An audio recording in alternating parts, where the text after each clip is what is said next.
నూర్జహాన్ నా పేరు, నాది నాగర్కర్ణ. నేను 12 సంవత్సరాల నుంచి ప్రవీణ్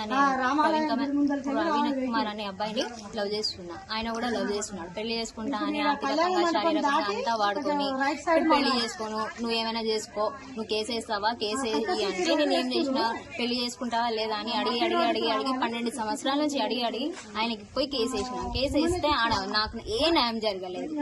అక్కడ వెళ్తే మేము బలవంతంగా పెళ్లి అయితే చేయమమ్మా, ఆయన ఇష్టం చేసుకుంటే చేసుకోండి లేకపోతే లేదంటే ఆయన కావాలని పెళ్లి చేసుకోకుండా రిమాండ్ కి పోయి వచ్చిండు. రిమాండ్ కి పోయి వచ్చిన తర్వాత నాకు ఏది అసలు నేను వేసింది కేసు పెళ్లి కోసం. పెళ్లి చేసుకుని ఆయన సంసారం చేయాలి కదా. 2 సార్లు అబార్షన్ చేపించి అంతా వాడుకొని అంతా తీసి టిష్యూ పేపర్ లాగా ఎప్పుడు వచ్చినప్పుడు టిష్యూ పేపర్ లాగా వాడుకొని అంతా చేసి ఇప్పుడు ఏం చేయాలి నేను? నాకు ఏ సపోర్ట్ లేదు. నేను ఇండిపెండెంట్ గా వచ్చిన. మా అమ్మ వాళ్ళు దొబ్బేసిరో ఏది దొబ్బేసిరో అంతా నాకు ఆర్థికంగా లేదు, ఏది రకంగా లేదు. నాకైతే పెళ్లి కావాలి, ఆయనకు నాకైతే నాకు కావాలి.